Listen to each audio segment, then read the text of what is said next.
Bienvenue sur Infinite Star, la chaîne où les destins brisés se transforment en constellations d'espoir, où chaque combat, chaque larme et chaque triomphe racontent une histoire universelle.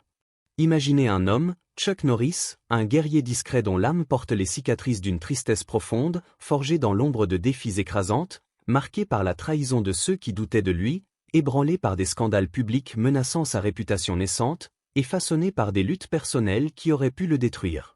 Pourtant, dans l'arène incandescente de Madison Square Garden en 1967, cet homme affronta un titan invincible, Joe Louis, et changea à jamais le cours du karaté.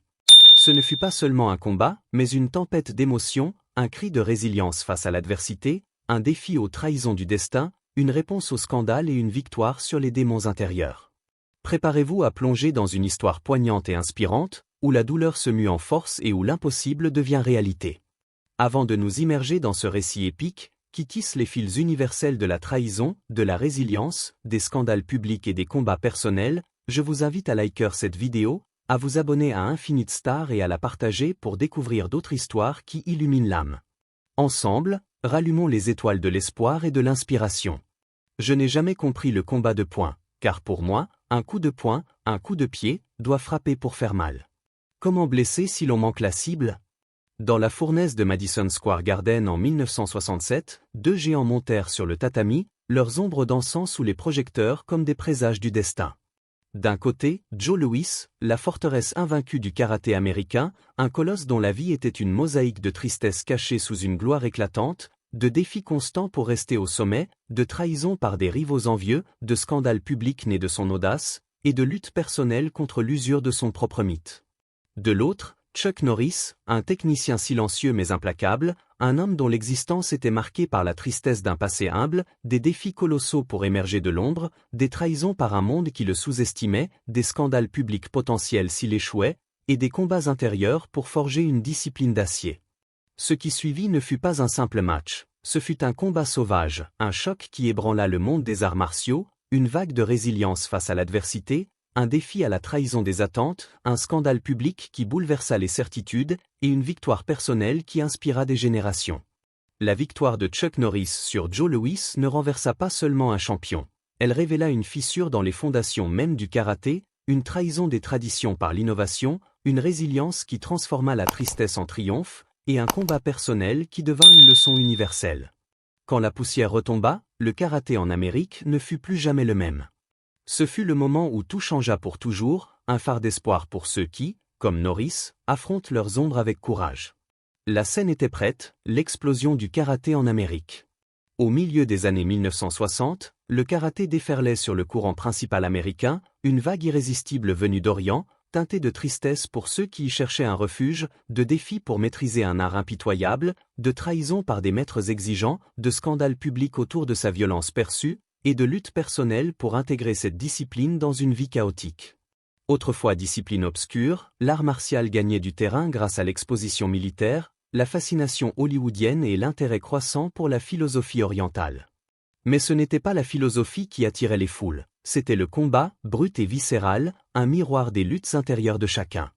Les tournois devinrent des champs de bataille où les meilleurs artistes martiaux du pays s'affrontaient, des arènes où la résilience triomphait des trahisons, où les scandales publics naissaient des défaites inattendues et où les combats personnels se muaient en victoires inspirantes. La scène des tournois américains était dominée par des combats à contact complet, des affrontements où la tristesse des vaincus contrastait avec l'euphorie éphémère des vainqueurs, des défis qui repoussaient les limites humaines, des trahisons par des alliés devenus rivaux, des scandales publics amplifiés par la presse, et des luttes personnelles pour surmonter la peur. Ce n'étaient pas des katas cérémoniels ni des démonstrations scéniques, c'étaient des combats réels, avec des conséquences réelles, des moments poignants où l'âme se révélait. Les combattants s'entraînaient sans relâche, combattaient avec encore plus d'ardeur, et bâtissaient leur réputation par la ténacité et l'habileté, une résilience forgée dans le feu de l'adversité. Dans cette atmosphère électrique, Joe Louis émergea comme le visage du karaté américain. Ancien marine, athlète explosif, force quasi imparable, il portait en lui la tristesse d'une solitude au sommet, des défis constants pour rester invaincu, des trahisons par ceux qui enviaient son succès, des scandales publics autour de son style brutal, et des luttes personnelles contre l'usure physique et mentale. Pendant ce temps, Chuck Norris gravissait les échelons dans l'ombre, un parcours marqué par une tristesse profonde issue de ses origines modestes, des défis herculéens pour prouver sa valeur, des trahisons par un monde sceptique, des scandales publics potentiels en cas d'échec, et des combats intérieurs pour maintenir une discipline inflexible. Connu pour son calme et sa technique irréprochable, Norris n'était ni le plus bruyant ni le plus flamboyant, mais il était constant, une incarnation de la résilience qui inspirait en silence. Il s'entraînait obsessivement au tang soo do coréen, affûtait son timing avec une précision chirurgicale, et faisait des vagues en battant des noms respectés du circuit, chaque victoire étant un triomphe sur ses propres démons. Tandis que Lewis accumulait titres et gros titres, Norris bâtissait un CV impressionnant, il ouvrait des écoles de karaté, enseignait à des célébrités, et compilait un palmarès de victoires toujours plus remarquable, transformant la tristesse en force. La convergence de ces deux forces était inévitable, un choc destiné à mettre en lumière la trahison des attentes collectives, la résilience face à l'impossible, les scandales publics des bouleversements inattendus et les combats personnels pour l'honneur. Le karaté américain évoluait à grande vitesse. Les techniques se perfectionnaient, les écoles s'agrandissaient, les compétiteurs repoussaient les limites traditionnelles, une évolution poignante qui montrait que la tristesse pouvait se transformer en inspiration. Le karaté de tournoi cessait d'être un reflet de ses racines orientales pour devenir quelque chose d'uniquement américain, une fusion culturelle marquée par des luttes intérieures collectives. À l'été 1967, le championnat All-American de karaté à Madison Square Garden fut annoncé. Ce n'était pas un simple tournoi, c'était un creuset, un lieu où la tristesse des perdants contrastait avec les triomphes des vainqueurs, où les trahisons du destin se révélaient, où les scandales publics naissaient des défaites, et où les combats personnels forgeaient des légendes. Tout le monde savait que l'histoire véritable n'était pas l'événement lui-même, mais le potentiel affrontement entre Chuck Norris et Joe Louis, un duel chargé de trahison, celle du champion envers son propre mythe, de résilience face à l'adversité, de scandales publics si l'invincible tombait, et de combats personnels pour l'héritage. L'un représentait la puissance, la domination, la vieille garde, avec ses ombres de tristesse et de lutte. L'autre incarnait la vitesse, la précision et une nouveauté inspirante. Personne ne le savait encore, mais ce combat, cette confrontation singulière, deviendrait le moment où le karaté tel que l'Amérique le connaissait changerait à jamais, un phare de résilience dans un océan de défis. Joe Louis, le garçon d'or du karaté américain.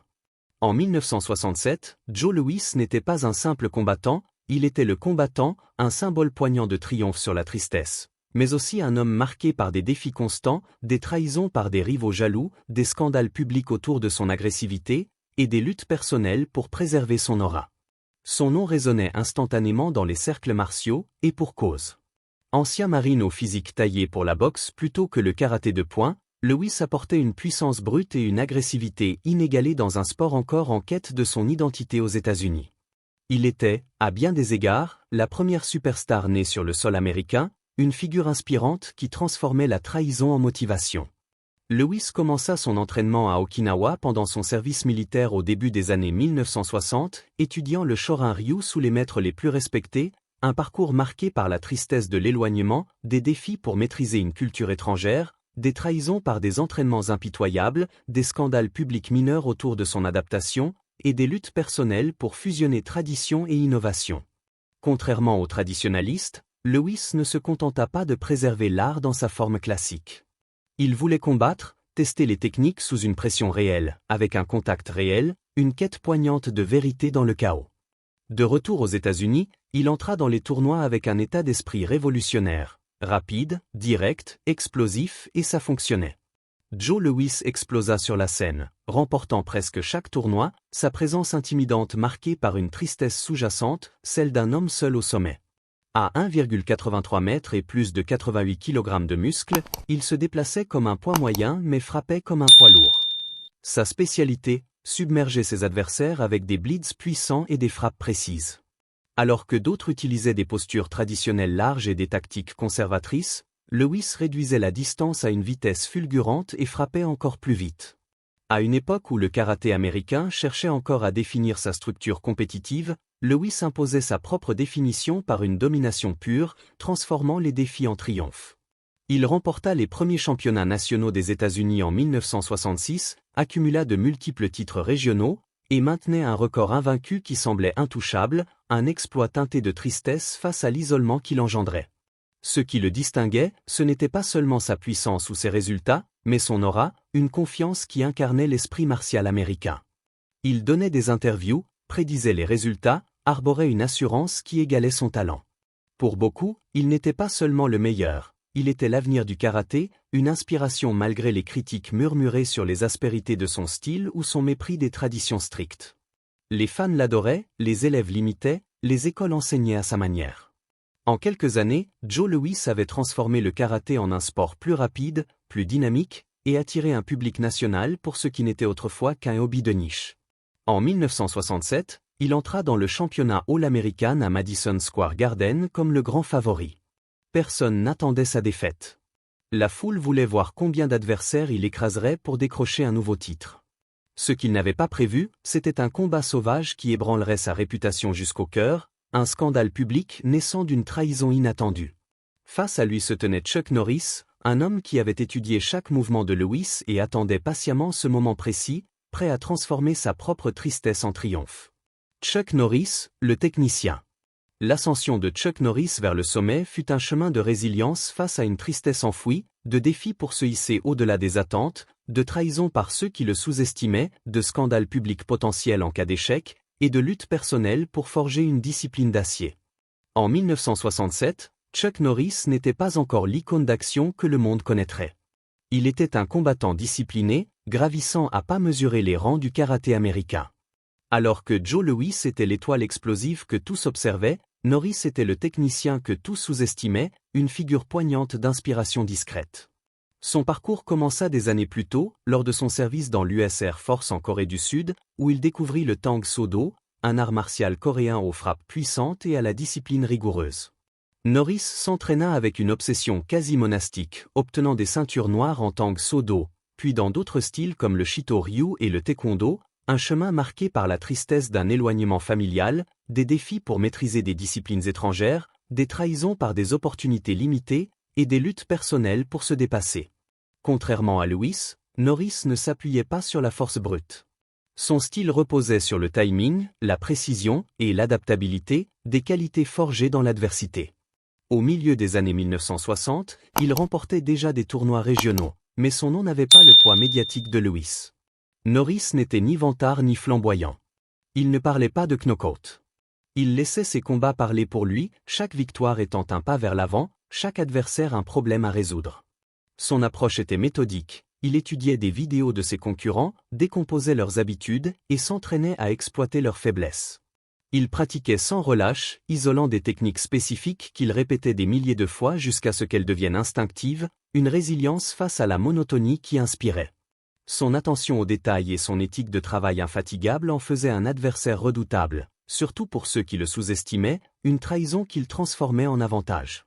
En dehors du ring, Norris étendait son influence discrètement, ouvrant une chaîne d'écoles de karaté en Californie, attirant à la fois des élèves sérieux et des célébrités hollywoodiennes comme Steve McKean, Bob Barker, et Donnie et Marie Osmond. Mais à l'époque, il restait un combattant avec quelque chose à prouver, affamé, technique et farouchement déterminé, un homme transformant sa tristesse en force. En 1967, il participa à 2 tournois majeurs qui définiraient son héritage compétitif. D'abord, il remporta le tournoi des champions, battant 7 combattants aguerris en un seul événement. Puis vint le grand rendez-vous, le championnat All-American de karaté de S. Henry Shaw à Madison Square Garden, l'arène la plus prestigieuse du pays, où Joe Louis était attendu pour dominer une fois de plus. Mais Norris était prêt. Il ne se préparait pas seulement pour le tournoi, mais pour Joe Louis en particulier. Il avait vu les failles dans l'agressivité de Louis, les ouvertures laissées lorsqu'il se lançait, les écarts de timing entre ses combinaisons. Norris avait un plan et les compétences pour l'exécuter, une résilience face à l'impossible. Il avança dans le tableau avec une efficacité méthodique, battant chaque adversaire avec précision, transformant les défis en triomphe. Alors que d'autres se concentraient sur le spectacle, Norris visait un seul objectif, atteindre et battre Joe Louis. Peu croyaient qu'il y parviendrait. Moins encore imaginaient ce qui allait suivre, un scandale public naissant d'un bouleversement inattendu. Madison Square Garden, 1967. Le championnat All-American de karaté, tenu le 24 juin 1967, fut un événement sans précédent, un creuset où la tristesse des vaincus contrastait avec les triomphes des vainqueurs, où les trahisons des attentes se révélaient, où les scandales publics naissaient, et où les combats personnels forgeaient des légendes. Mais même lui reconnut que le sport avait changé. Ce combat à Madison Square Garden avait redessiné la hiérarchie, un scandale public qui redéfinit les règles. La dynamique entre puissance brute et contrôle stratégique devint centrale pour chaque artiste martial sérieux. Et Chuck Norris ne s'arrêta pas là. Sa réputation explosa. Il n'était plus juste un compétiteur prometteur, il devenait une légende en devenir. Il ouvrit davantage d'écoles de karaté, s'entraîna avec des combattants d'élite, et attira l'attention d'Hollywood, notamment grâce à ses élèves comme Steve McKean. Les répercussions de ce match dépassèrent l'arène, devenant un point de référence dans l'histoire des arts martiaux. Les instructeurs disaient « Souvenez-vous quand Norris a battu Lewis ?» pour illustrer l'importance de la technique sur la force. Les combattants étudiaient le match pour comprendre comment synchroniser un contre, contrôler le rythme d'un combat, et gagner contre toute attente, une leçon inspirante. Les retombées ne furent pas la destruction des arts martiaux, mais leur transformation, et le karaté ne fut plus jamais le même. Le face-à-face de 1967 entre Chuck Norris et Joe Louis ne fut pas un simple bouleversement de tournoi. Ce fut un événement pivot qui changea le karaté à jamais, une histoire de résilience face à la trahison, de triomphe sur la tristesse, de scandales publics qui redéfinirent un sport, et de combats personnels qui inspirèrent des générations. Pendant des décennies, les arts martiaux aux États-Unis étaient ancrés dans la tradition. Mais après ce combat sauvage, le sport évolua vers quelque chose de plus rapide, plus intelligent, plus compétitif. Jusqu'à la victoire de Norris, la plupart des champions de tournoi s'appuyaient sur la force brute, la taille ou la vitesse. Joe Louis avait perfectionné cette formule, il chargeait, submergeait, dominait. Mais Norris démantela ce modèle avec un style basé sur le timing, les angles et les contres, exposant une faille dans l'approche traditionnelle, une trahison des anciennes méthodes. Les combattants et entraîneurs à travers le pays réalisèrent que la puissance brute pouvait être neutralisée par des mouvements calculés et des frappes précises. L'effet d'entraînement fut immédiat. Les écoles commencèrent à mettre l'accent sur l'agilité, la conscience spatiale et le contrôle des points plutôt que sur la force brute. Le style de Norris devint le modèle du karaté américain moderne, un hybride de discipline et d'adaptabilité, une inspiration pour tous. Norris ne gagna pas parce qu'il était plus fort que Louis. Ce n'était pas une question de muscles, mais d'intelligence, une résilience mentale face aux défis. Cela changea la focale des pratiques de sparring à travers le pays. Les combattants étudièrent les tendances de leurs adversaires, développèrent des réponses adaptées, et s'entraînèrent spécifiquement pour les conditions de tournoi. Le karaté ne se limitait plus aux formes ou aux techniques, il s'agissait de lire son adversaire et d'exploiter les moments clés. Des dojos au tatami de tournoi, les élèves apprirent à combattre intelligemment, transformant les luttes personnelles en stratégie. Ce virage stratégique éleva le niveau global de la compétition. Les combattants n'étaient plus seulement des artistes martiaux, ils devenaient des tacticiens. Le match Norris-Louis eut lieu sous les projecteurs de Madison Square Garden devant un large public. Il prouva que le karaté pouvait être plus qu'une activité de niche, un sport spectaculaire, un spectacle de résilience face aux défis. L'intensité et le drame du combat captivèrent l'intérêt mainstream, un scandale public positif qui donna au karaté une identité, un art martial sérieux, technique et compétitif, méritant une attention nationale. D'autres événements suivirent, et l'intérêt public explosa, inspirant une nouvelle ère. Pour de nombreux jeunes artistes martiaux qui assistèrent ou entendirent parler de ce combat, ce fut un moment décisif. L'approche disciplinée de Norris, combinée à son calme sous pression, inspira une génération de combattants. Il prouva que le succès ne nécessitait ni flamboyance ni agressivité, mais préparation et exécution, une leçon poignante. Sa victoire ouvrit aussi des portes au-delà du dojo. En quelques années, Norris passa au cinéma, popularisant les arts martiaux à l'écran et alimentant un mouvement culturel autour du karaté dans les années 1970 et 1980. L'impact de ce combat perdure dans la manière dont le karaté est enseigné, combattu et perçu. Le combat sauvage de 1967 entre Chuck Norris et Joe Louis marqua une ligne de démarcation entre deux ères du karaté américain, avant et après. Son héritage façonna non seulement les carrières des deux hommes, mais aussi la direction des arts martiaux pour des décennies. Chuck Norris, après sa victoire, devint le visage du karaté technique et discipliné en Amérique. Son triomphe lui conféra une crédibilité dans les mondes martiaux et du divertissement. Au début des années 1970, il développa ses écoles de karaté, continua à dominer en compétition et attira des élèves célèbres comme Steve McKean, qui lança sa carrière d'acteur.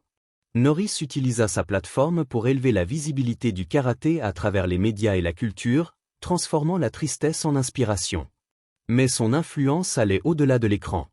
Son accent sur la précision, la stratégie et le respect définit la philosophie du karaté moderne. Il montra qu'un combattant n'avait pas besoin d'être le plus bruyant ou le plus fort, mais le plus préparé, une leçon universelle de résilience. Ainsi, il devint une icône, non pour son éclat, mais pour sa concentration. Joe Louis, malgré la défaite, resta une figure imposante. Loin de s'effacer, il évolua, devenant l'un des pères fondateurs du kickboxing américain et continuant à innover dans les arts martiaux, jusqu'à être nommé le plus grand combattant de karaté de tous les temps par Karate Illustrated en 1983. Sa rivalité avec Norris l'aiguisa, élargissant sa vision de ce que signifiait être un combattant. Ensemble, Norris et Louis se poussèrent mutuellement et le sport vers quelque chose de plus grand. Leur style, contrasté mais complémentaire, forcèrent les artistes martiaux à considérer de nouvelles dimensions de la compétition. Force contre technique, agressivité contre patience, instinct contre discipline. Ils ne se contentèrent pas de s'affronter, ils définirent une ère, transformant les défis en inspiration. Leur combat légendaire à Madison Square Garden est encore cité aujourd'hui, non seulement pour son résultat, mais pour ce qu'il symbolise. Un passage de la tradition à l'innovation, un triomphe sur la trahison des attentes, un scandale public qui redessina un sport, et une leçon de résilience face aux luttes personnelles. Plus de 50 ans plus tard, ces leçons résonnent encore. La scène compétitive moderne du karaté, avec son mélange de technique, d'athlétisme et de discipline mentale, doit beaucoup de son évolution à ce jour unique de 1967. Pensez-vous que le combat entre Chuck Norris et Joe Louis a changé le karaté dans le monde occidental? Connaissez-vous d'autres combats aux résultats surprenants qui ont marqué l'histoire? Partagez vos pensées dans les commentaires ci-dessous. Merci d'avoir regardé Infinite Star. Rejoignez-nous pour la prochaine vidéo, où nous continuerons à explorer des histoires qui illuminent la résilience humaine face à l'adversité.